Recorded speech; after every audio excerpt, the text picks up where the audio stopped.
Chapter 1. The Gilded Cage.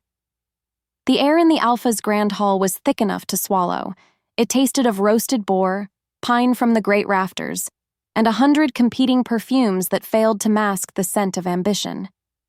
Jenny stood near a stone pillar, trying to make her gray dress melt into the shadows. Her goal was simple: invisibility. She wanted to be a ghost at the feast, a forgotten wisp of air, because to be seen was to be judged. The memory of her failed mating ceremony, a public spectacle of hope turning to ash, clung to her like a shroud.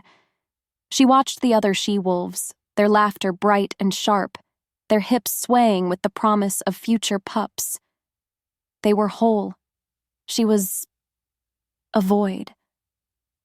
Consequently, she kept her eyes fixed on the swirling patterns in her lukewarm cider, tracing the shapes with her gaze. The murmur of the pack was a dull roar, a beast she'd learned to live inside without provoking. But the beast had teeth, and its name was Kael. He appeared before her, his new mate, Lyra, clinging to his arm like a decorative vine. Kael's smile was the same charming slash it had always been, but now it was a weapon aimed directly at her heart. Lyra's eyes, a cold, flat blue, raked over Jenny's form with dismissive appraisal. "Jenny," Kael began, his voice a smooth, polished stone. "I was surprised to see you came. I thought you'd be resting."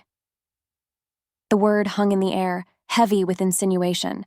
She lifted her chin, the movement feeling brittle. "Why would I be resting, Kael?" His smirk widened, a cruel, knowing thing.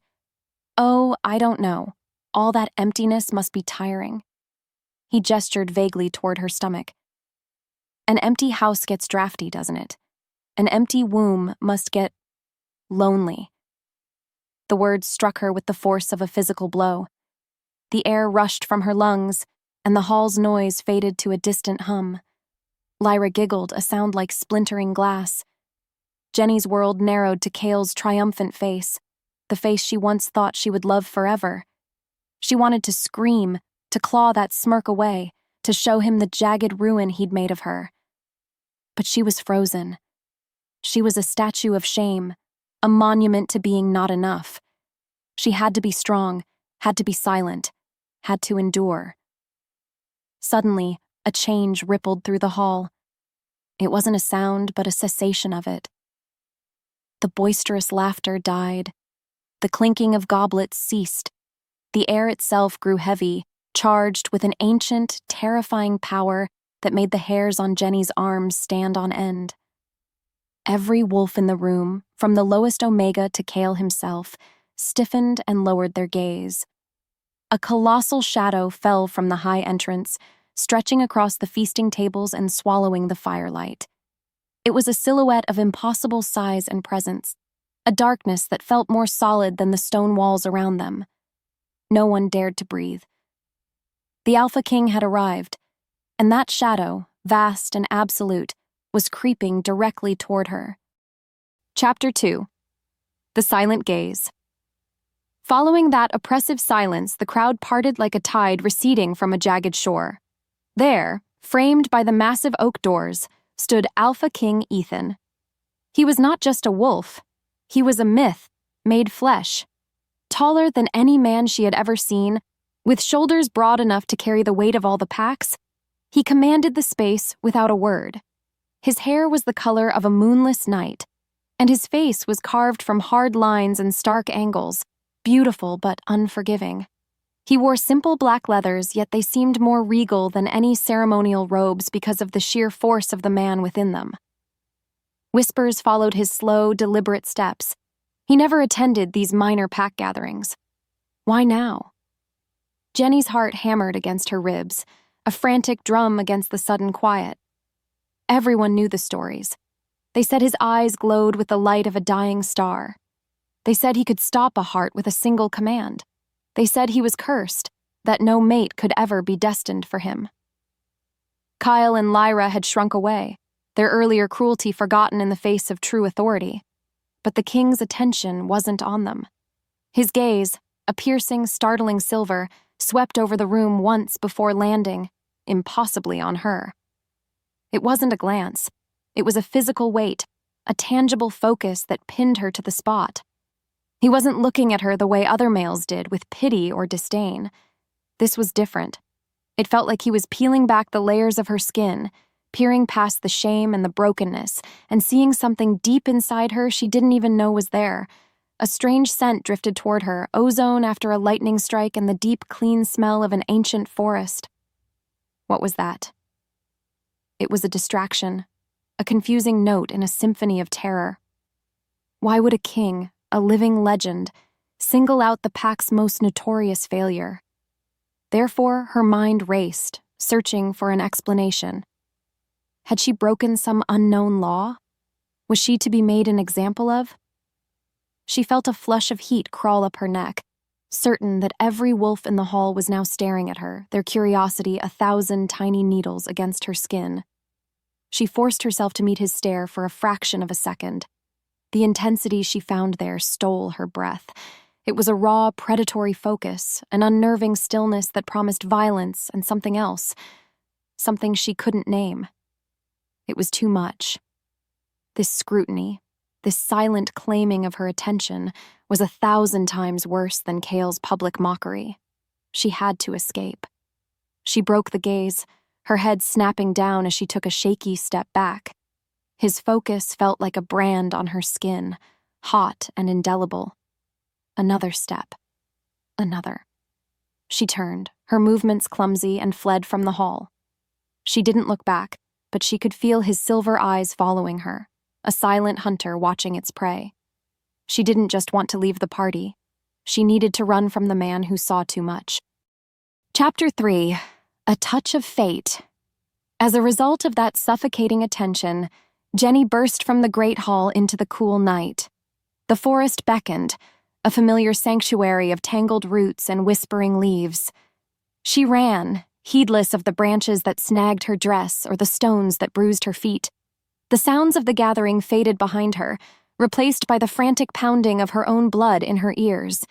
She didn't stop until her lungs burned and her legs ached, collapsing against the rough bark of an ancient oak. The woods were supposed to be her refuge, but tonight, the shadows seemed to stretch and writhe with unseen life. A low growl rumbled from the darkness to her left.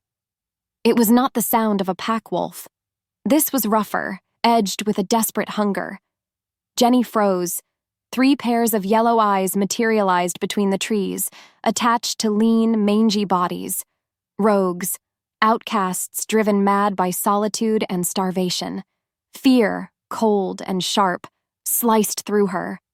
She was a healer, not a fighter, and she was alone.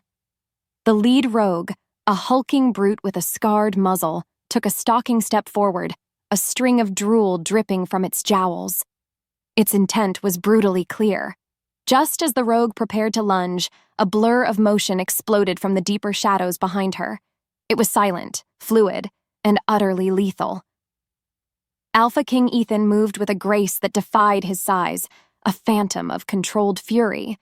Before the first rogue could even snarl, the king's hand lashed out, a crack of bone echoing through the quiet woods. The second one met a similar fate, tossed aside like a broken doll. The scarred leader, momentarily stunned by the sheer speed of the assault, launched itself at Ethan with a savage roar. It was a mistake. Ethan didn't sidestep. He met the attack head-on, his body a bulwark of raw power. There was a brief, brutal struggle, and then... silence. The rogue fell to the forest floor, unmoving. Ethan stood over the fallen wolves, his chest rising and falling in a steady rhythm, utterly untouched. He turned to face her, his silver eyes catching the moonlight, glowing with a faint, otherworldly light. The primal warrior was gone, replaced by that same unnerving stillness from the hall. He took a slow step toward her, his expression unreadable. Jenny was trapped between terror and a bewildering sense of awe. He had saved her. Why? He stopped just before her, close enough that she could feel the heat radiating from his body. Without a word, he reached out, his large, calloused hand gently touching her arm where a branch had scratched it. The moment his skin met hers, the world exploded. It was not a spark. It was a supernova. A bolt of pure energy shot up her arm, straight to her core, igniting every nerve ending in her body. The air crackled. She gasped, her mind flooded with a tidal wave of sensations that were not her own. A fierce protectiveness, a profound loneliness that mirrored her own, and a possessive fire that sought to consume her. It was the mate bond, the sacred, undeniable connection she had been told she could never have. And it was snapping into place with the one man in the world who was supposedly immune to it. Her universe shattered, disbelief warring with a truth so potent it was rewriting her very soul. Chapter 4: The Impossible Proclamation. The world slammed back into focus with a dizzying rush. Jenny's mind, still reeling from the supernova of the bond, struggled to process the man standing before her. He wasn't just a king anymore. He was a part of her. She could feel the steady, ancient calm that anchored his soul, a stark contrast to the hurricane of her own panic. His emotions were a low hum beneath her own, a deep ocean current of possessiveness, concern, and something else, a profound aching loneliness that mirrored her own so perfectly it made her gasp. He hadn't released her arm. His touch was no longer just skin on skin. It was an anchor in a reality that had tilted off its axis. He said nothing, simply turned and began walking back toward the great hall, his grip firm, giving her no choice but to follow. Consequently, every step was a battle. She stumbled behind him, her thoughts a tangled mess. This couldn't be happening. The moon goddess was cruel, but was she cruel enough to play this kind of joke? To bind the broken Omega to the cursed king? It was a death sentence, a public execution of what little dignity she had left. As they reached the massive oak doors, the noise from within washed over them, but it sounded distant, warped, as if she were hearing it from underwater. He didn't hesitate. He pushed the doors open and strode back into the center of the room, pulling her along into the glaring firelight where every single eye could see them. The silence that fell was even more profound than before. It was a vacuum, heavy with shock and 1,000 unspoken questions. Kael's face was a mask of disbelief, his jaw hanging open. Lyra looked as though she'd been slapped. Jenny wished the floor would open up and swallow her whole, because this exposure was 100 times more agonizing than the shame she had felt earlier. Then Ethan stopped. He stood in the very heart of the hall, a pillar of unshakable authority, and finally released her arm, only to place a heavy, proprietary hand on the small of her back. He drew in a breath, and the sound seemed to fill the entire chamber.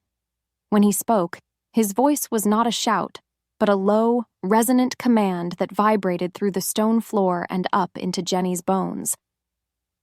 "You will all bear witness." His silver eyes scanned the crowd, daring a single wolf to look away. "Fate has spoken this night. The great hunt is over." He paused, letting the weight of his words settle before delivering the final world-shattering blow. "This she-wolf Jenny of the Silver Creek Pack is my fated mate." He let that sink in for a moment, then added 2 more words that sealed her doom. "My queen." A collective gasp sucked the remaining air from the room. It was not a sound of joy or celebration. It was the sharp, indrawn breath of shock, of outrage, of impending chaos. Jenny's vision swam. Queen? Her? The barren wolf? The pack's cautionary tale? It was impossible. It was a declaration of war. She wasn't being chosen. She was being used as a pawn in a game she couldn't comprehend.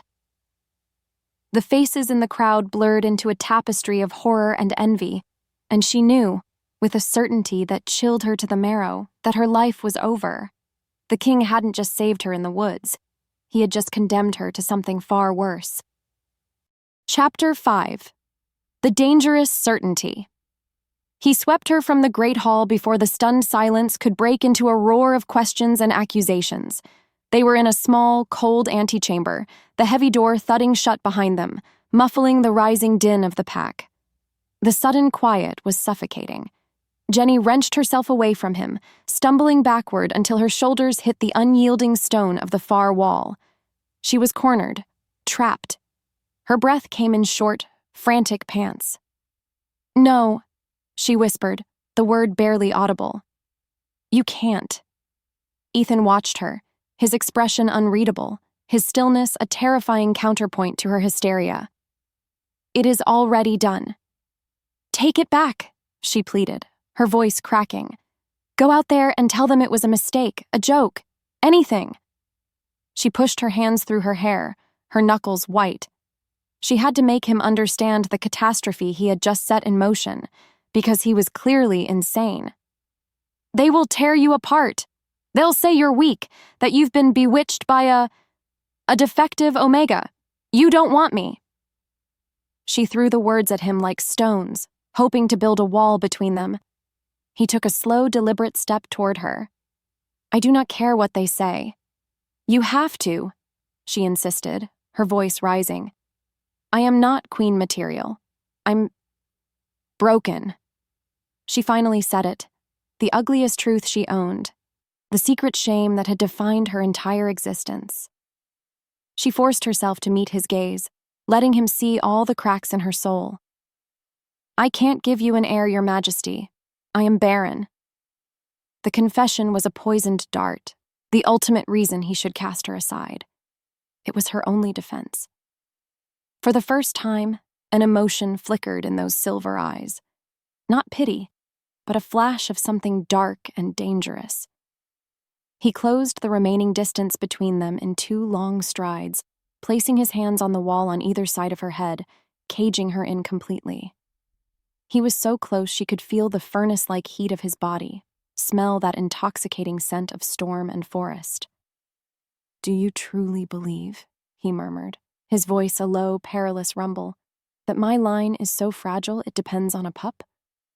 He leaned closer, his lips brushing the shell of her ear.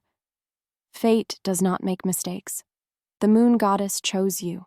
I choose you." A shudder racked her body. His certainty was terrifying. It was an absolute, unshakable force that battered against the walls of her own self-loathing. Part of her, a tiny, treasonous part, yearned to believe him, to collapse into this impossible strength. But fear was a more powerful master. This was a fantasy that would get them both killed. "Please," she choked out. He pulled back just enough to look her in the eyes again. "You will fight me on this," he stated, not as a question, but as a fact. "It will not matter." A possessive, almost feral light entered his gaze. "I will not let you go." Chapter 6. Bound by Blood. Numbness was a mercy. Jenny walked beside him through a labyrinth of cold, torch-lit corridors, her feet moving without conscious thought.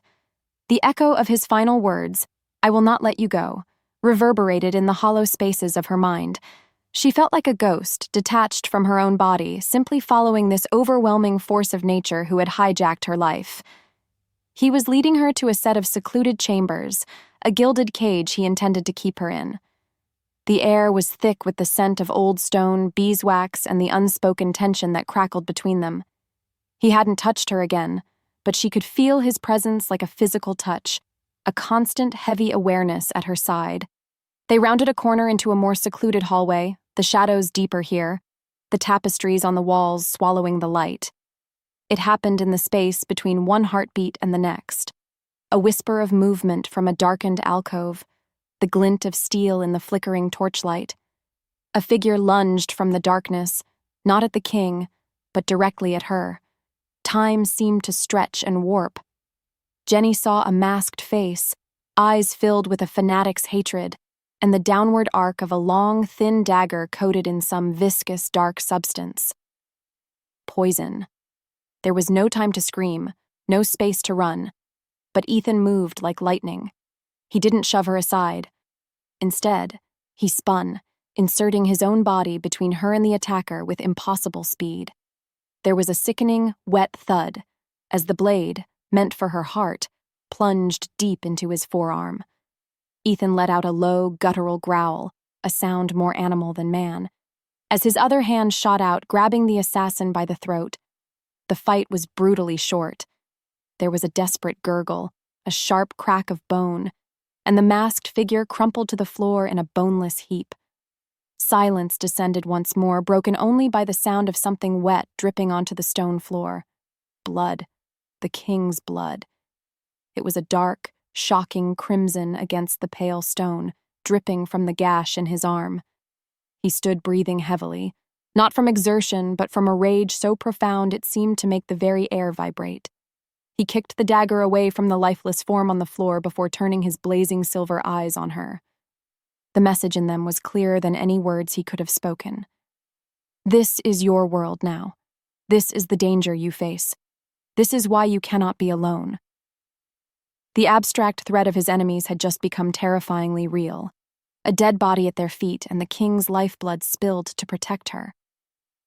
In that moment, Jenny's denial shattered completely, replaced by a cold, sharp realization.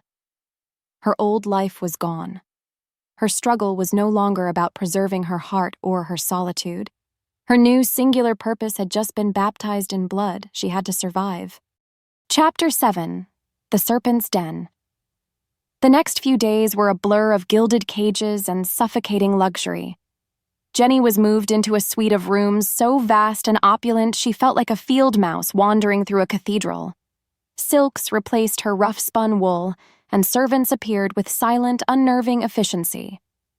Yet beneath the polished surface of this new life, a cold, sharp-edged fear remained her constant companion. The true test came when Ethan decreed she would join him in the throne room. To be seen, to be acknowledged. Escorted by two of his personal guard, she walked down a hall of polished marble so reflective she could see a distorted, terrified version of herself with every step. Therefore, when she entered the vast, cavernous space, it felt like stepping into a den of beautifully dressed serpents. The court was assembled, dozens of high-born wolves whose lineage stretched back for generations. They were a landscape of silks and jewels, their faces arranged in masks of polite curiosity. But their eyes were cold and calculating. Whispers followed her like the rustle of dry leaves, a sound that stopped the moment she turned her head and resumed the second she looked away. She could feel their judgment, a physical weight pressing down on her. They were vultures, circling, waiting to see if she was strong enough to survive, or if she was merely the king's latest, most bizarre amusement.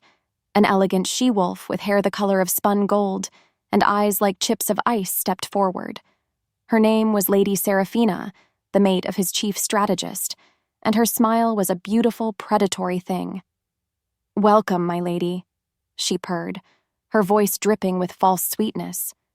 She looked Jenny up and down, a slow, deliberate appraisal that catalogued her simple gown and her non-noble bearing. "We were all so surprised. The king has been alone for so long. To choose someone of such humble origins. It speaks to your hidden strengths, I'm sure." The insult was perfectly wrapped in the guise of a compliment, a poisoned needle disguised as a flower. Jenny's throat went dry. Her mind went blank. What could she say? Thank you? A fire of shame burned on her cheeks. Before she could stammer out a reply, a warm, heavy hand settled on the small of her back. Ethan had moved to her side so silently she hadn't even noticed. He didn't look at Seraphina. His gaze remained fixed on the far end of the room, as if she were nothing more than a buzzing insect. "My mate's strengths," he said, his voice a low, quiet rumble that nonetheless carried to every corner of the silent room, "are not for you to appraise, Seraphina. They are for me to appreciate." The veiled threat was unmistakable. The color drained from Seraphina's face, and she offered a hasty curtsy before melting back into the crowd. The whispers died completely. Ethan's hand remained on her back, a steady, possessive heat that seeped through the fabric of her dress. It was a gesture of ownership, a public branding. But beneath the terror of it all, a strange and forbidden warmth bloomed in her chest. He was her captor, the architect of this nightmare, but in this den of serpents, he was also her only shield. Chapter 8. A Lesson in Power. Later that evening, he found her on a stone balcony overlooking the moon-drenched royal gardens. The air was cool and smelled of night-blooming jasmine and damp earth. Jenny stared out at the silvered leaves, hugging herself, trying to reclaim some small piece of the solitude she had lost forever. She felt his presence before she heard him, a shift in the energy of the night, a deepening of the shadows. When he spoke, his voice was softer than she had ever heard it, stripped of the royal command it held in the throne room. "You cannot show them your fear." Jenny flinched, but didn't turn around.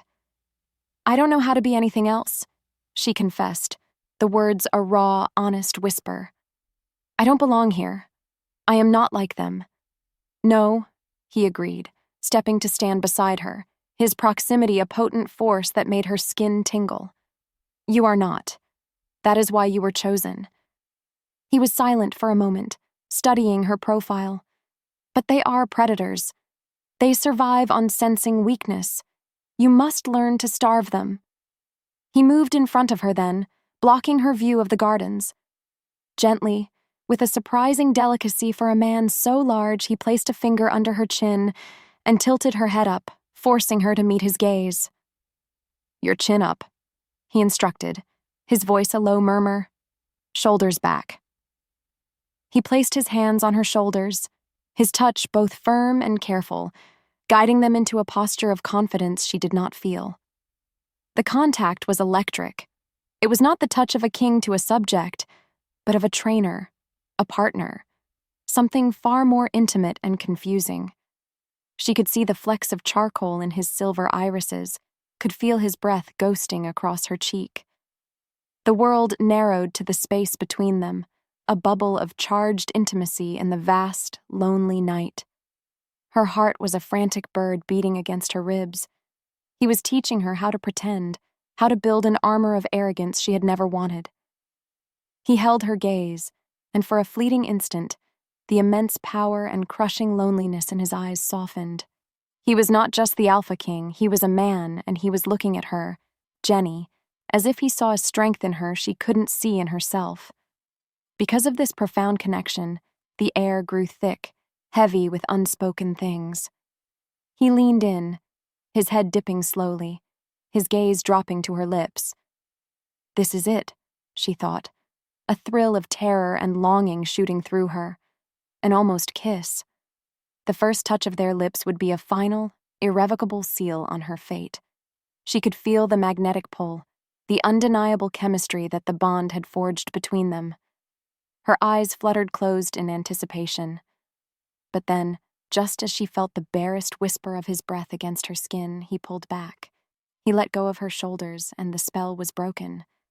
She was left breathless and trembling, the ghost of his touch and the phantom of a kiss burning in the air between them, a question that now had no answer.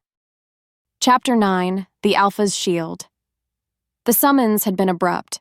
Two rival alphas, Marcus of the Black Mountain Pack and Fendril of the Riverlands, had arrived to pay their respects to the king's new mate. It was not a social call, it was an inspection. A test. Jenny sat on a smaller, unadorned throne beside Ethan's massive one, feeling like a child's doll put on display. The tension in the private council chamber was a palpable thing, a low hum of testosterone and ambition. Alpha Marcus, a wolf known for his cunning intellect and his barely concealed desire for Ethan's throne, had a smile that never quite reached his cold, calculating eyes. After the initial pleasantries, Marcus turned his attention directly to her. "My queen," he said, his voice deceptively smooth. "Your unique perspective is a great asset, I am sure. I am curious how you feel the king's new trade tariffs on river pelts will affect the smaller hunting clans in the Eastern Territories. Some fear it will lead to instability." The question was a perfectly crafted trap. It was complex, political, and had no right answer. If she agreed with the tariff, she was a puppet. If she disagreed, she undermined Ethan. If she admitted ignorance, she was a fool. A cold sweat broke out on her skin. The faces of the alphas swam before her. This was what Seraphina's snide remarks had been building to. This was the real test. She opened her mouth, a jumble of panicked thoughts crashing in her mind, but no sound came out. She froze. The weight of their expectant stares, the glint of victory in Marcus's eyes. It was too much. The old Jenny, the one who knew only how to shrink and hide, took over completely. She was failing. She was shaming him. Just as the silence stretched into a fatal, damning indictment of her inadequacy, Ethan leaned forward slightly. He did not look at her. He fixed Alpha Marcus with a look of cold amusement. "My mate, Alpha Marcus," he said, his voice dangerously calm, "has a mind for larger matters than pelts. She finds your focus on such trivialities telling." He let the words hang in the air.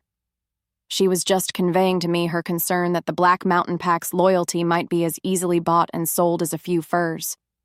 Your question has done little to assuage her fears." The chamber became deathly quiet. Ethan had not just shielded her. He had taken Marcus's spear and hurled it back with deadly force, turning her frozen silence from a sign of weakness into a silent, damning judgment. Marcus's face tightened, the fake smile vanishing, replaced by a mask of cold fury. He had been outplayed. The immediate danger passed, but as Jenny risked a glance at the rival Alpha, she saw the chilling satisfaction glinting in his eyes. He had lost the exchange, but he had won something far more valuable. He had found Ethan's weakness. It was her. For the first time, Jenny understood the terrifying truth of her situation. Her failure would not just be her own. Her weakness, her fear, her inability to play this deadly game, it could be the weapon his enemies used to destroy him. Chapter 10. A Whisper of Treason. The weight of her failure in the council chamber was a physical burden. For 2 days, Jenny avoided the main halls, seeking solace in the castle's sprawling, sun-dappled library. Surrounded by the scent of old paper and leather, she felt a measure of peace. She was a liability in matters of state, a doll on a throne. But here, with stories of old magic and forgotten histories, she felt a flicker of her old self. It was during one of these quiet afternoons, while tucked away in an alcove of astronomical charts, that she heard the voices. They were low, conspiratorial murmurs from the other side of a towering bookshelf. "The shipment arrives at the southern gate at dusk." One voice, rough and unfamiliar, hissed, "The patrol is thin there, a blind spot." "And the king?" a second voice asked, this one smoother, possessing a note of cultured arrogance she vaguely recognized from court. "He inspects the wall fortifications himself, alone, as is his custom." A dry chuckle. "His predictability will be his undoing. A single, well-placed blade is all it will take. It will look like a rogue attack. No one will suspect." Ice flooded Jenny's veins. The words were not just whispers. They were shards of glass aimed at the heart of the kingdom. Her first instinct was to shrink back, to pretend she hadn't heard. Who would believe her? The broken Omega, hysterical and seeing shadows everywhere. They would dismiss her, accuse her of seeking attention.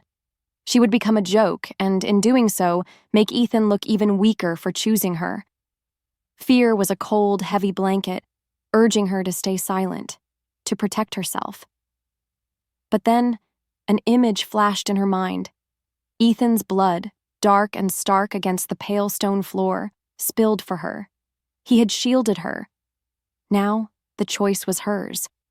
Could she do the same for him? Because she could not bear the thought of his death on her conscience, she made her decision.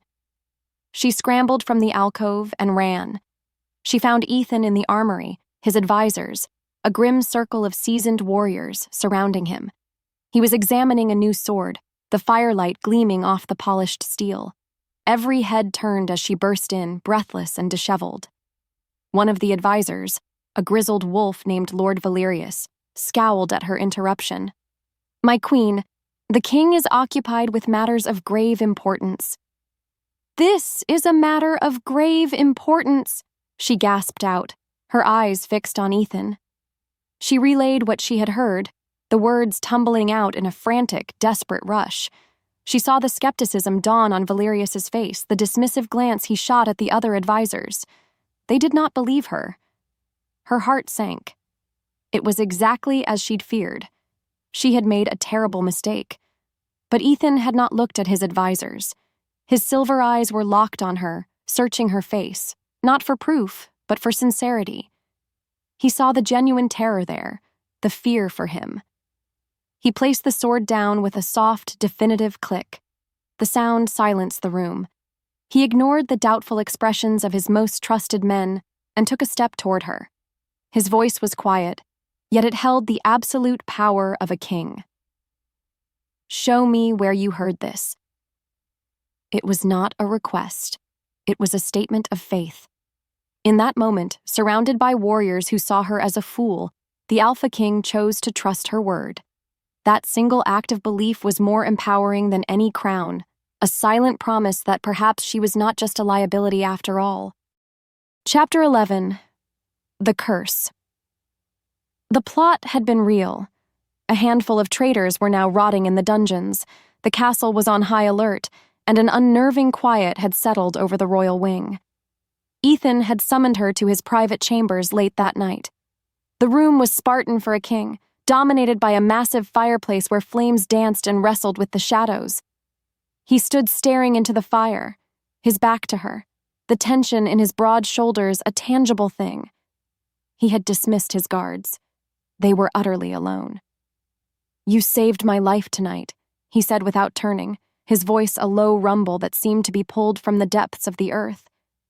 "I only did what anyone would have," she whispered, twisting her fingers together. She still felt like an imposter, her one useful act an accident of being in the right place at the right time. "No," he said, finally turning to face her. The firelight carved his face into harsh planes of light and shadow, making his silver eyes seem to burn with their own internal light. No one else could have. He took a step closer, and the air between them grew thick, charged with the aftermath of shared danger. "Jenny, there is something you must understand about the bond between us, why it is not merely unlikely, but impossible." He gestured to a chair, but remained standing himself, pacing before the hearth like a caged lion. He told her a story then of an ancestor, the first Alpha King, who had made a pact with a vengeful witch. Power for a price. The price was his bloodline. The witch had cursed them, a cruel, specific magic that would sever their connection to the moon goddess's greatest gift. "The curse decrees," Ethan explained, his voice rough with an ancient pain, "that no Alpha King of my line will ever know his fated mate. For generations, the bond has been a dead thing inside us, a silent, empty chamber in our souls where a fire is supposed to burn." He stopped pacing and looked directly at her, his gaze raw with a vulnerability she never imagined he possessed. "I have felt nothing my entire life," he confessed. "A void, a quiet so profound I thought it was normal. I was born to be alone. The bond between us, it should not exist." He took another step, closing the distance between them until he was towering over her. "And then I saw you at that gathering, and for the first time in my life, I felt a stir, a pull. When I touched you in the woods," he trailed off, shaking his head in wonder. "The fire everyone speaks of. It was an inferno. You are not a mistake, Jenny. You are a miracle. You are the one who is breaking my curse." The revelation struck her with the force of a physical blow. He wasn't just a king burdened by power. He was a man who had been starved of the most fundamental connection a wolf can know. He was broken, too. Her barrenness and his dormant bond. They were two halves of an impossible whole. The last of her fear, the last of her resistance, crumbled into dust. This man didn't see her as defective. He saw her as his salvation. All the unspoken emotions between them, the terror, the desire, the fragile trust, crested into a tidal wave. He reached out, his hand cupping her jaw with a reverence that made her tremble. He lowered his head, and this time, there was no hesitation. His lips met hers, and it was not a gentle kiss. It was a desperate, hungry claiming, a collision of two lonely souls who had just discovered they were not, in fact, alone at all. Chapter 12. The Ghost of the Past. The kiss had changed everything. The world felt sharper, brighter, the bond between them a living, breathing entity that hummed with a fierce, protective energy. A fragile confidence had taken root in Jenny's heart, nurtured by his trust and the staggering revelation of his curse. For the first time since arriving at the castle, she walked through the halls not as an imposter, but as a woman who had a place, however dangerous, at the king's side. The court noticed the shift. The whispers were still there, but now they were tinged with a grudging respect. The mate who had saved the king's life was not someone to be so easily dismissed. It was this newfound sense of balance that was shattered when the court herald announced an unscheduled petitioner.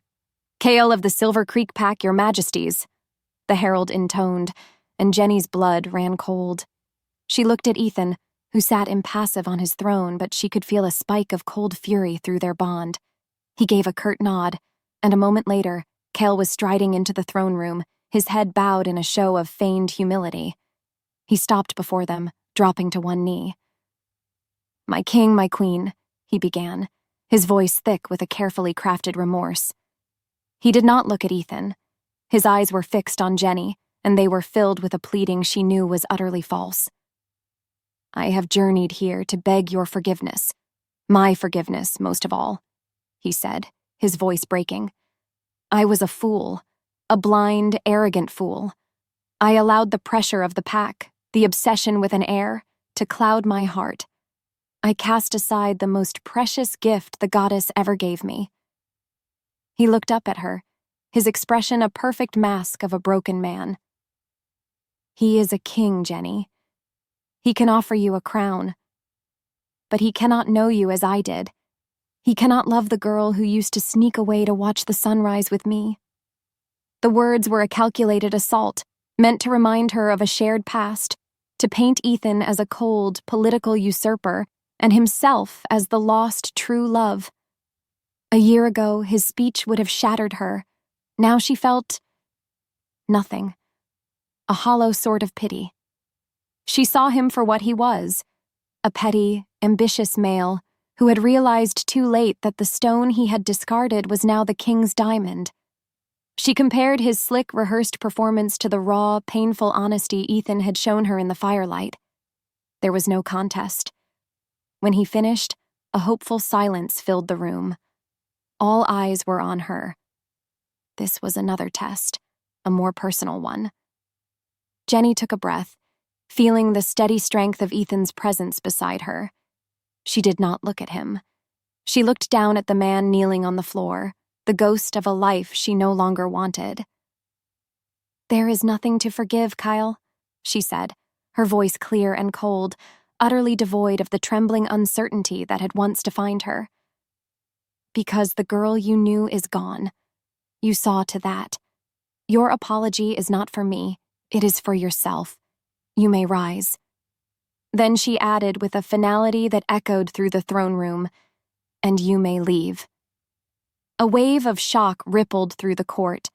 Kael's face went from pleading to stunned, and then to a dark, venomous fury. He had been publicly rejected. As the guards escorted him out, his eyes met hers one last time. It was not the look of a spurned lover. It was the look of a man who had just become another enemy. The past was not buried. It had just been given teeth. Chapter 13. An accusation and a defiance. Kael did not leave. Instead, he festered. He haunted the lower city, a ghost at the feast, whispering poison into the ears of anyone who would listen. He spoke of tradition, of sacred first matings, of a powerful king who took what he wanted, heedless of the law. He was gathering support, weaving a narrative of tyranny with himself as the victim. The confrontation, when it came, was not in the throne room, but in the open-air training yard. Ethan was observing his warriors, with Jenny standing at his side, the crisp morning air smelling of steel and sweat. Kael appeared at the edge of the yard, a small crowd of grim-faced, traditionalist wolves behind him. He was done pleading. He strode onto the packed earth, his voice ringing with righteous fury. "Alpha King Ethan!" he shouted, a blatant challenge. "You stand here with what is mine by sacred law. You used your power, your title, to bewitch her, to turn her head and steal her from a sealed mating." He pointed a trembling finger at Jenny. "She belongs to Silver Creek. She belongs to me. You are no king. You are a thief who hides behind a crown." The accusation was a declaration of war, an attempt to paint Ethan as a despot who trampled the very traditions he was sworn to uphold. The training warriors stopped, their hands resting on their sword hilts, the yard falling into a tense, dangerous silence. A younger Jenny would have wilted under the venom of his words, crushed by the public shaming. But something new and fierce had taken root in her soul. It was a cold, protective rage, not for herself, but for the man beside her. She saw Kael's ploy with perfect clarity. This wasn't about love or loss.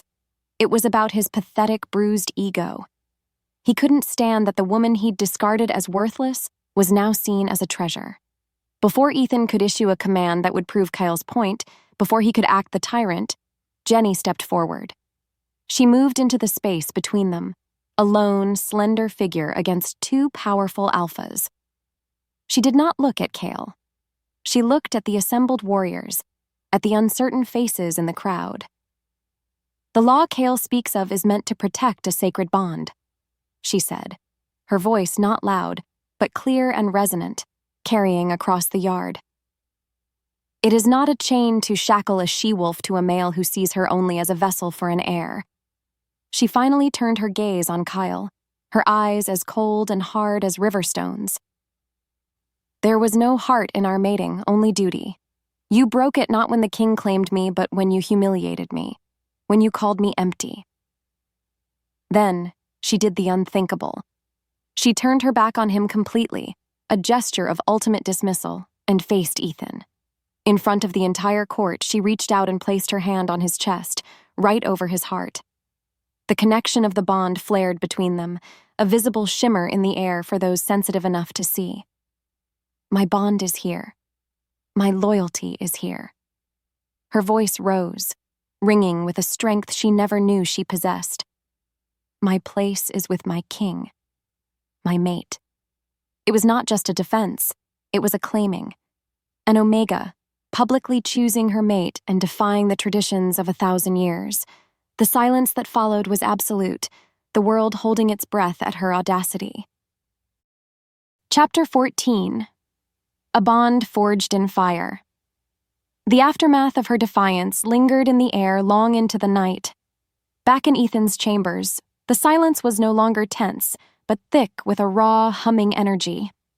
He stood by the window, staring out at the slumbering city, the moonlight tracing the powerful lines of his shoulders. He had said very little since her public declaration, but she could feel his emotions churning through the bond. A fierce, smoldering pride that was so potent it made her feel weak in the knees. He finally turned to face her, his silver eyes burning with an intensity that seemed to peel away every one of her defenses.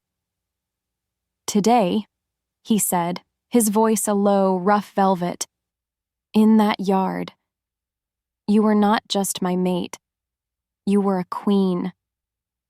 "I was terrified," she confessed, her voice barely a whisper.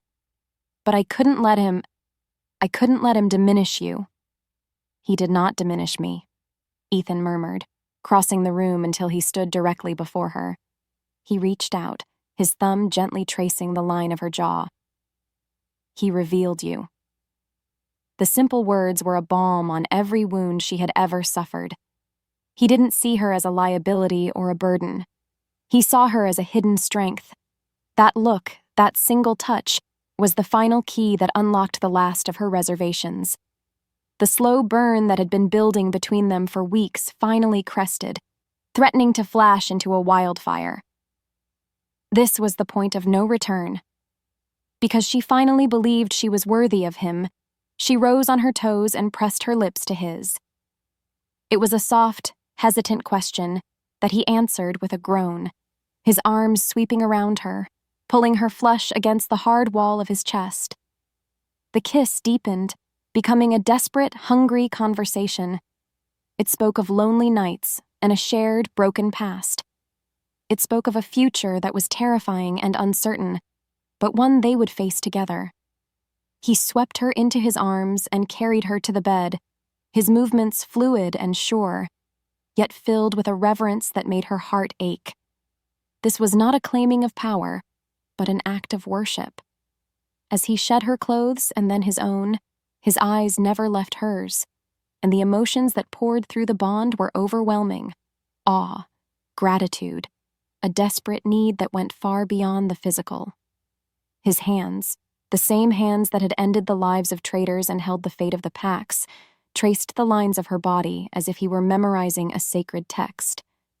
He paid homage to the scars she tried to hide, to the perceived imperfections she had always hated. He kissed the stomach she had always thought of as empty and useless, and whispered against her skin, "You are everything."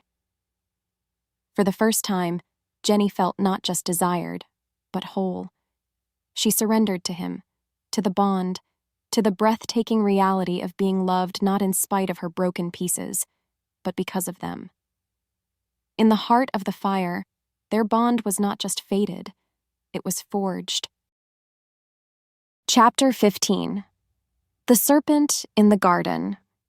Jenny awoke to the soft gray light of dawn, tangled in linen sheets and wrapped in the solid, comforting warmth of Ethan's arms. For the first time in her life, she felt a profound sense of peace. The anxious knot that had lived permanently in her stomach was gone, replaced by a deep, humming contentment. She was loved. She belonged. She lay there for a long moment, memorizing the feel of his steady breathing, the possessive weight of his arm over her waist, the scent of him on her skin. This perfect, fragile moment was everything she had never dared to dream of. A discreet knock at the door shattered the tranquility. A guard entered and murmured about an urgent dispatch from the southern border. Ethan awoke instantly, the shift from slumbering mate to alert king seamless.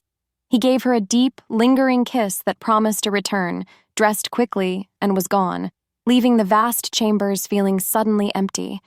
Filled with a new, quiet confidence, Jenny decided to walk in the gardens. She felt a sense of ownership now, a feeling of home that had previously eluded her. She wanted to thank Lord Valerius, Ethan's grizzled old advisor.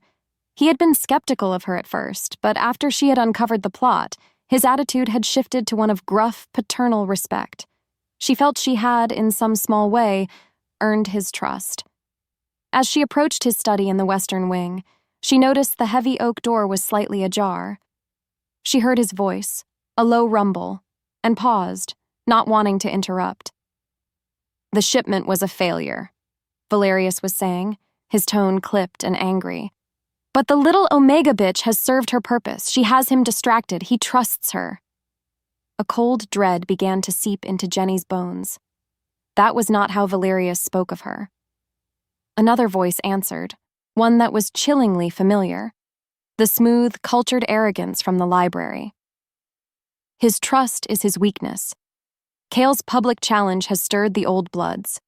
The king's obsession with this barren stray is making them question his judgment. We strike again during the new moon." Jenny's hand flew to her mouth to stifle a gasp. She peered through the thin crack in the door. Lord Valerius stood over a table, and in his hand, he was turning over a long, thin dagger with a wickedly curved tip. Dark, dried poison still stained the blade. It was the twin to the one that had been meant for her heart, the one that had wounded her king. Valerius, the loyal advisor, the man who had been in the armory when she'd warned them, the man who had access to every one of Ethan's plans. He was the traitor. He had been there all along, hiding in plain sight, his gruff loyalty the perfect disguise. The beautiful morning shattered into a million pieces. The safety she had felt in Ethan's arms was a lie. The entire court was a viper's nest, and the most venomous serpent of all had been coiled right at the foot of the throne. A wave of nauseating guilt washed over her. The traitors were striking again because of her. Her presence, her influence, the king's love for her. It was all being used as a weapon against him. She had not saved him. She had only made him more vulnerable. Chapter 16. The ambush panic was a living thing, clawing its way up Jenny's throat. Lord Valerius. The name echoed in her mind, a drumbeat of betrayal. She had to warn Ethan, She raced from the gardens, her heart hammering against her ribs, a frantic prisoner in her own chest. She flew through the corridors, ignoring the startled looks from courtiers and guards, a single desperate purpose propelling her forward: find him. But she was too late. When she burst into the armory, it was empty. One of the remaining guards informed her the king had already departed for his inspection of the southern wall, the exact blind spot the traitors had mentioned. A cold, heavy dread settled in her stomach. She was running a race she had already lost. Grabbing the arm of a young, loyal-looking guard named Thomas, whose life she had once saved in the infirmary, she pleaded with him to take her.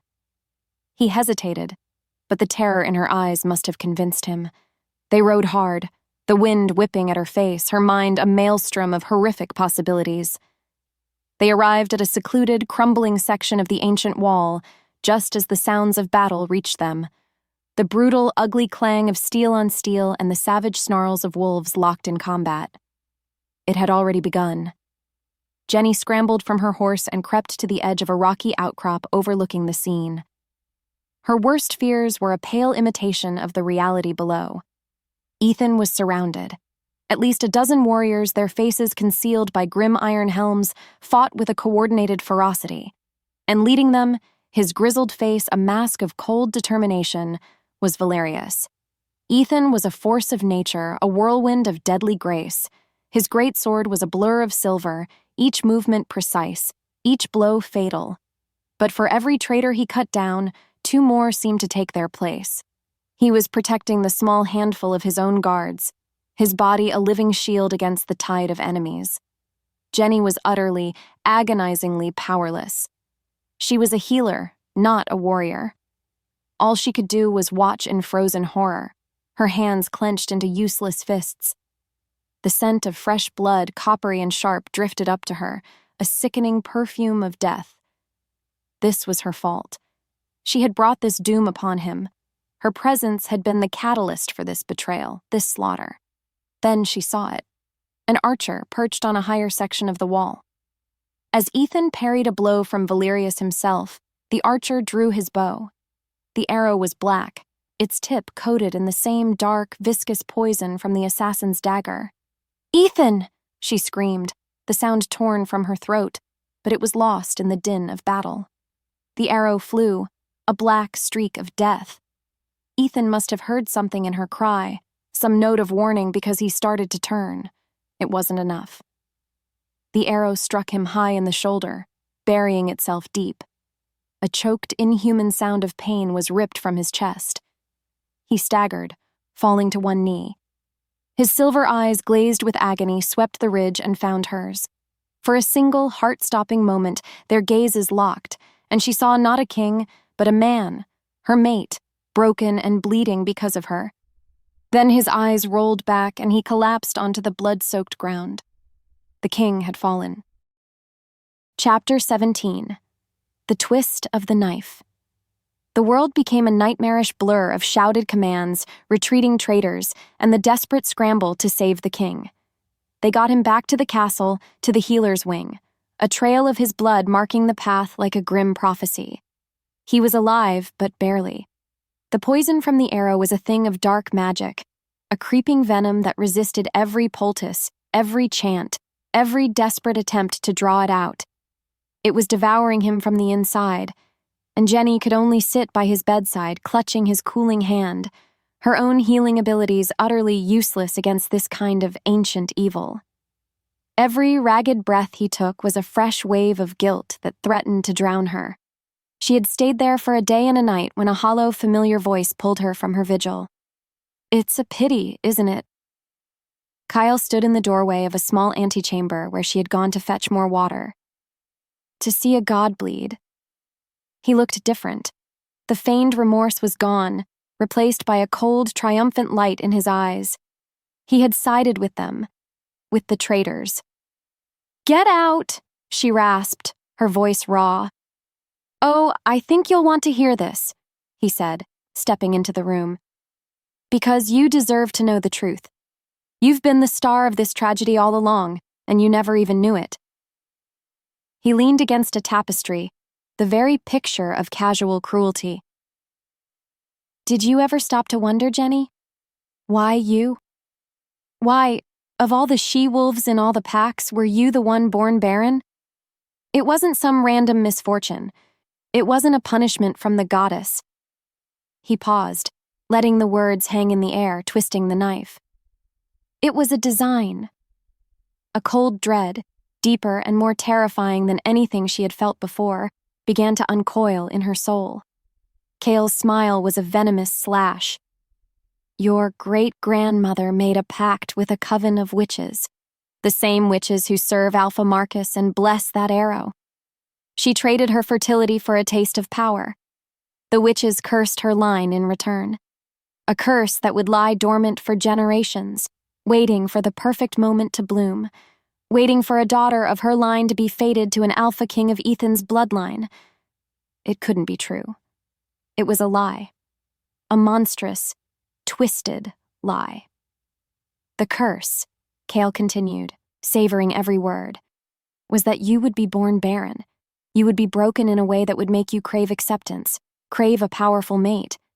And your fated bond, the so-called miracle that defied the king's own curse, that was the final key, the trigger. The moment you two bonded, you became a beacon for his enemies. Your love didn't break his curse, Jenny. It activated yours. The truth crashed down on her with the force of a collapsing mountain. Her barrenness wasn't her shame, it was her purpose. She had been engineered, a living weapon designed to bring about the king's downfall. Their bond wasn't a miracle. It was a perfectly crafted doom. Chapter 18. The Shattering. All hope turned to ash. There was no path forward, no way to fight a destiny that had been written in her blood before she was even born. She was a plague. The only cure, the only way to save Ethan now, was to remove the source of the infection, to remove herself. Jenny walked back to her opulent chambers, the suite that had once felt like a cage and had briefly, beautifully, felt like a home. Now, it was just a room. She ignored the silk gowns and the jewels. From the bottom of a chest, she pulled out the simple gray wool dress she had arrived in. She shed the finery of the queen and put on the drab shroud of the outcast. She was not leaving a life behind. She was returning to who she had always been. She was packing a small satchel with a loaf of bread and a skin of water when the chamber door creaked open. He stood there, leaning heavily against the frame, a ghost of the man he had been. He was pale as death, his arm in a black sling, bandages visible beneath his open-necked tunic. But he was on his feet, and his silver eyes, though clouded with pain, were fixed on her and the bag in her hand with a burning intensity. "You're leaving," he stated, his voice a hoarse rasp. Tears she hadn't realized she'd been holding back began to stream down her face. "I have to," she choked out. "Don't you see? It's me. I'm the curse. The witches, my family, our bond. It was all a trap, and you walked right into it because of me." "That is a lie," he grated out, taking a painful step into the room. "A poison Kael fed you when you were weak." "It's the truth," she cried, the words tearing from her soul. "Everything bad that has happened, every drop of blood you have shed is because of me. If I stay, you will die. It is the only thing I have left to give you. My absence." She was so lost in the sea of her own self-hatred, so convinced of the toxic destiny woven into her very being, that his words couldn't reach her. She fell back on the one wound that had defined her for so long, the one truth she could cling to in this whirlwind of lies. It was her final desperate attempt to push him away, to make him let her go. "It doesn't matter anyway," she sobbed, the words shattering in the quiet room. "Even if we survived this, even if we defeated them all, I can't give you what a king needs. I can't give you an heir." He just stared at her. He had dragged himself from his deathbed, his body a canvas of agony to stop her from leaving. He had fought traitors and defied a curse for her, and all she could see, all she could offer him was her own brokenness. He opened his mouth, but no words came out. The force of her despair, the sheer absolute conviction of her own worthlessness, seemed to strike him dumb. The silence stretched, a vast, echoing chasm between them. And in that quiet, Jenny heard the one thing she had always been terrified of hearing. In his silence, she heard agreement. The final, unspoken confirmation that she was and always would be not enough. Her heart, the one she had so foolishly allowed to hope, finally, completely shattered. Chapter 19. The Truth of the Bond. She took a step toward the door, her meager bag a dead weight in her hand. Her heart was a hollow, echoing chamber, the shattered pieces lying in the dust of her broken hope. This was it. The final act of love she could offer him was to vanish from his life. But before she could take a second step, his voice, rough with pain and a raw, desperate power, cut through the silence. Stop. He pushed himself away from the doorframe, his body trembling with the effort. You will not leave this room. There is nothing left, she whispered, her back still to him. There is everything left, he growled. He crossed the space between them, his movements slow and agonizing, and gripped her shoulder, forcing her to turn and face him. You think my silence was agreement? He demanded, his silver eyes blazing with a fire that defied his wounds. My silence was shock. It was the absolute horror of realizing the true depth of the poison you have been forced to drink your entire life. I was silent because for a single, shattering moment, I had no words powerful enough to fight a lie you have believed for 1,000 years. The conviction in his voice was a physical force, a battering ram against the fortress of her despair. You think you are my weakness? He continued, his grip on her shoulder tightening. Jenny, you are the only reason I am still standing.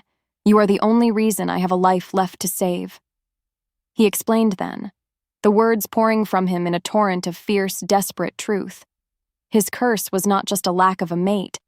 It was a slow, creeping death of the soul, a hollowing out that had been draining his life force since birth. The witches had not accounted for a bond so strong it could defy their magic. Our bond isn't the trigger for a curse, he said, his eyes boring into hers. It is the cure. Every moment I am with you, every touch, every breath, and it pushes back the darkness inside me. It is healing me. He reached up with his good hand, his fingers tangling in her hair, forcing her to see the truth in his gaze. Listen to me. I do not need an heir to continue my line. I need you to have a life worth continuing. I choose you, not a womb, not a title, not a future pup. You. All of your broken, beautiful, perfect pieces. His words were not just a comfort, they were a cataclysm. They struck the bedrock of her self-hatred and cracked it wide open.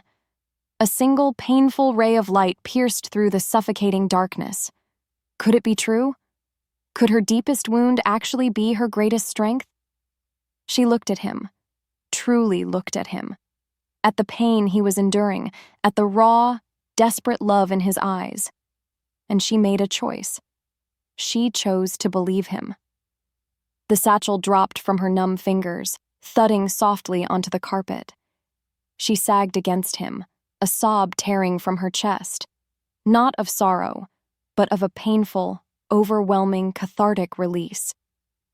He wrapped his arms around her, and the bond, which had felt so frayed and broken, flared to life, a searing, brilliant nova of renewed hope. Chapter 20. Rallying the Loyalists. The dawn that followed was not one of despair, but of grim purpose. They were no longer two separate, wounded entities. They were a united front. The first step was to excise the poison from their own court. Ethan, leaning on Jenny for support, summoned a secret council in the castle's hidden war room. Only a handful were called. The grizzled captain of his personal guard, the young warrior Thomas who had ridden with Jenny, and two older, lesser lords who had long been rivals of Valerius. The air in the stone chamber was thick with suspicion and fear. Ethan stood before them, his presence no less commanding for his injuries. Jenny was at his side, not a step behind him.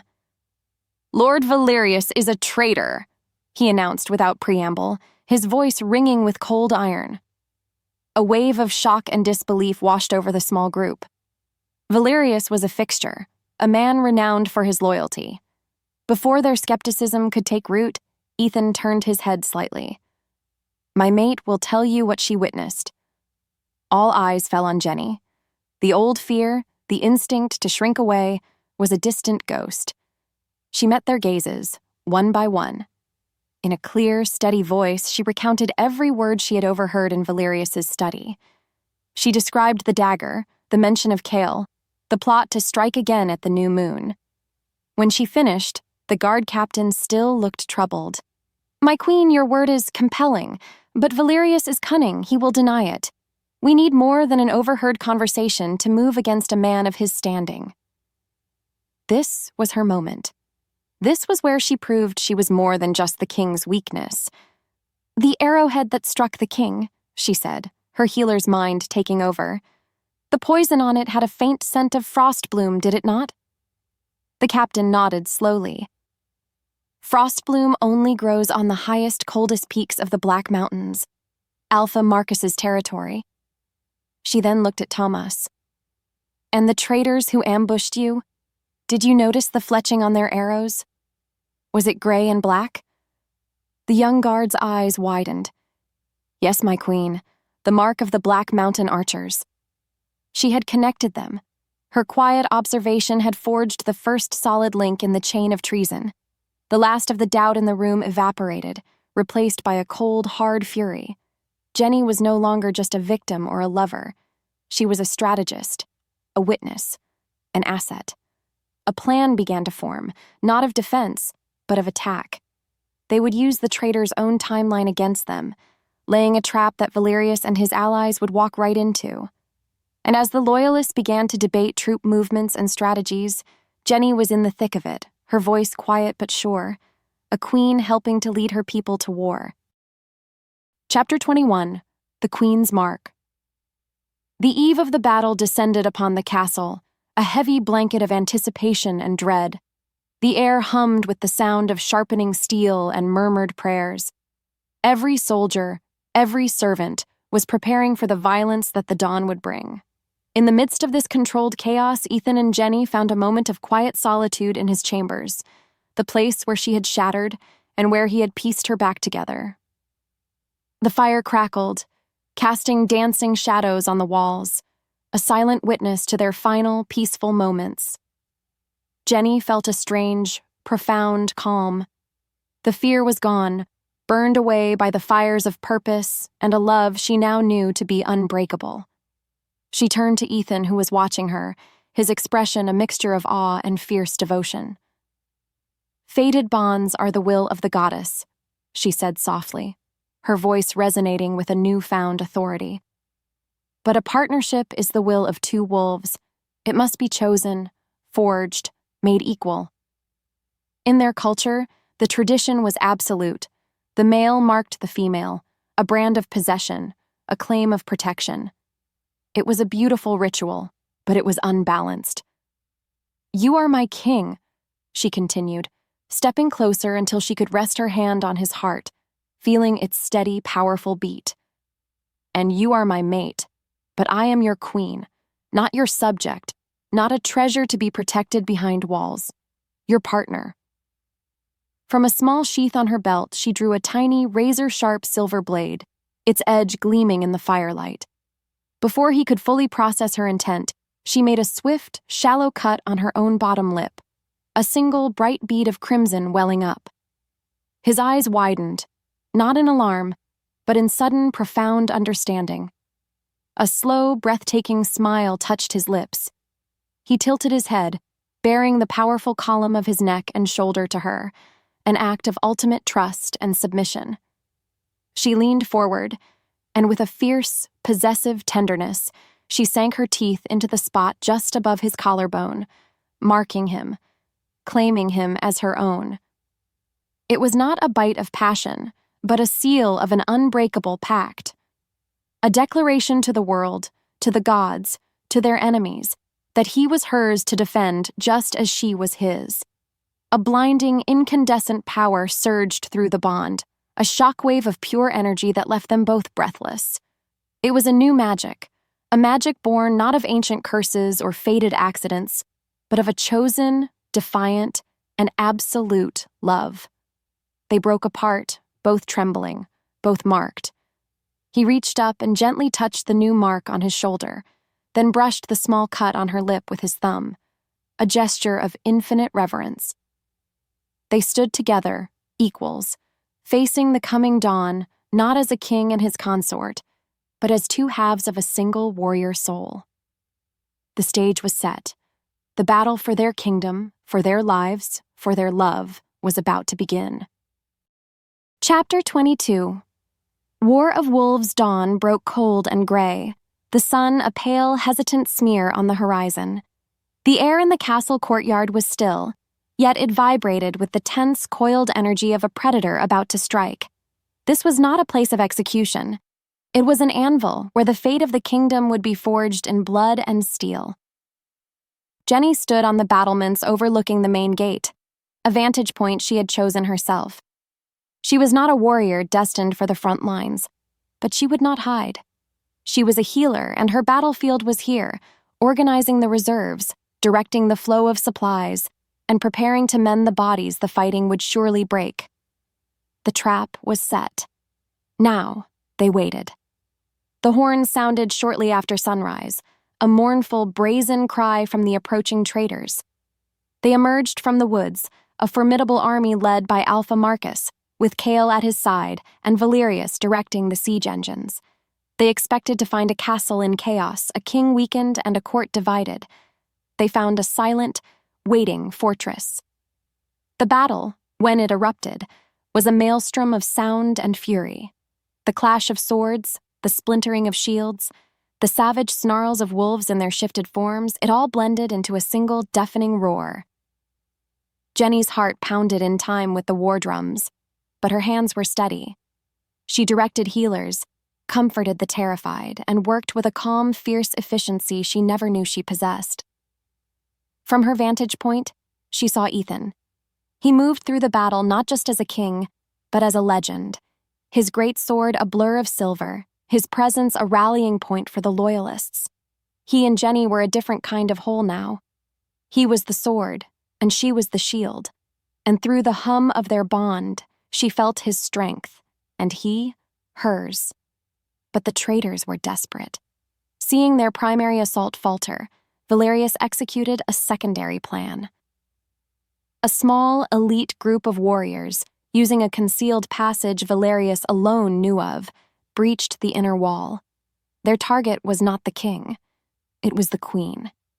He burst onto the battlements, his face a mask of sweating, desperate fury, his sword dripping with the blood of the guards he'd cut down to reach her. "The Baron Omega," he sneered, advancing on her. "I'll take the king's little pet, and he will kneel." Ethan was engaged with Marcus below, a brutal, earth-shaking duel between alphas. He could not reach her.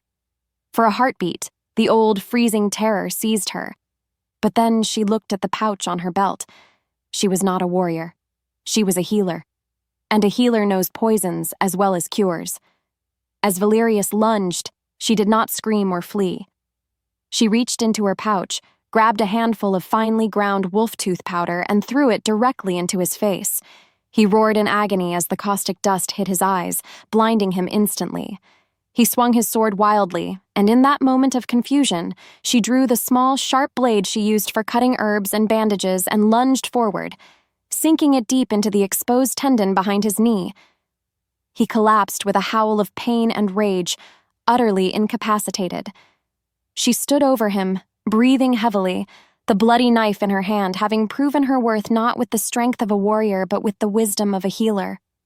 She was enough. Chapter 23. The Strength of Scars. The final cry of the battle faded with the setting sun, leaving behind a courtyard choked with the grim aftermath of war. The rebellion was crushed. Marcus was dead, Valerius and Kael in chains, their forces scattered or surrendered. But victory was a bloody, exhausted thing. The scent of spilled life was heavy on the air, and the groans of the wounded were a somber chorus against the rising wind. The adrenaline that had sustained Jenny through the long, terrifying day drained away, leaving a bone-deep weariness in its place. She was no longer a commander on the wall. She was a healer among her people. She moved through the makeshift infirmary, her hands steady, her voice a low, comforting murmur as she stitched wounds, set bones, and offered what little solace she could. Her simple gray dress was stained dark with the blood of men who had fought for her, for their king. Finally, she found him. Ethan sat on the steps of the great hall, his great sword resting on the stone beside him, his head bowed in exhaustion. His armor was dented and smeared with grime, and a long, ragged gash wept blood from his side, an injury he had ignored in the final, furious moments of the fight. He looked up as she approached, and the weariness in his silver eyes was vast. He had won his kingdom back, but the cost had been immense. Without a word, Jenny knelt before him, opening her healer's satchel. He did not protest. He simply watched her, his gaze full of a raw, unguarded emotion she had never seen before. The dynamic between them had shifted irrevocably. Here, in the ruins of their victory, she was not the one in need of protection. He was wounded, and she was his strength. Her fingers, deft and sure, cleaned the wound, her touch gentle but firm. He hissed in pain as she began to stitch the torn flesh, but he did not pull away. The chaos of the world receded, leaving only the two of them in a small bubble of quiet intimacy. The king and queen, tending to the wounds of a war they had won together. As she tied off the final stitch, her hands lingered on his side. He reached up, his calloused, blood-stained fingers gently cupping her jaw. "My life was a hollow thing," he whispered, his voice rough with emotion, the words meant for her alone. "A kingdom of shadows. You brought the dawn, Jenny." He leaned forward, pressing his forehead against hers, their breath mingling in the cold air. "My life was forfeit today. You gave it back to me. It is yours. My reign, my heart, my every breath. It all belongs to you, forever." She closed her eyes, a single tear tracing a clean path through the grime on her cheek. The external war was over, and in its place, an unshakable peace, forged in fire and sealed with a vow, had finally begun. Chapter 24. The Alpha Queen. A month later, the great hall was filled once more. The scars of battle had been scrubbed from the stone, the broken tables replaced, and new tapestries hung on the walls, depicting not ancient hunts, but a great black wolf fighting beside a slender gray one. The mood was not celebratory, but one of profound, solemn rebirth. The surviving loyalist alphas were in attendance, as were the elders from every pack, including a delegation from a humbled and leaderless Silver Creek. They had all gathered to reaffirm their fealty to the king, and to bear witness to the queen who now stood beside him. Jenny stood before a long mirror in her chambers, preparing. She no longer saw the ghost of a frightened, broken girl. She saw a woman whose eyes held the quiet, unshakable strength of someone who had walked through hell and emerged with the ashes still on her skin. She saw a healer, a strategist, a survivor. She saw a queen. She chose a simple gown of deep forest green, the color of new life, and walked to the throne room not with a racing heart, but with a calm, steady stride. Ethan was waiting for her, his own wounds now silver scars. He offered her his hand, not to lead her, but to walk beside her. As they entered the great hall together, a respectful silence fell. The whispers that followed her this time were not of scorn or pity, but of awe. They did not see the Baron Omega. They saw the queen who had blinded the traitor, the mate whose intelligence had exposed the conspiracy, the healer whose hands had saved 100 wolves. She walked with her head held high, her gaze sweeping over the assembled crowd, her presence as commanding as Ethan's. He was the kingdom's sword, and she its heart. They took their places on the twin thrones, no longer one large and one small, but two of equal stature. Her gaze drifted across the hall, eventually landing on the very spot by the stone pillar where Kael had shattered her world with his cruel words so long ago. She remembered the girl who had stood there, desperate for invisibility, convinced of her own worthlessness. A faint, sad smile touched her lips. That girl was gone, but not forgotten. She was a part of the foundation upon which this new woman, this queen, had been built. The core emotional question that had haunted her life had finally been answered. She had been mocked as barren, dismissed as broken. And yet, here she was, chosen, loved, and claimed, not for a womb that could carry a pup, but for a spirit that could carry a kingdom.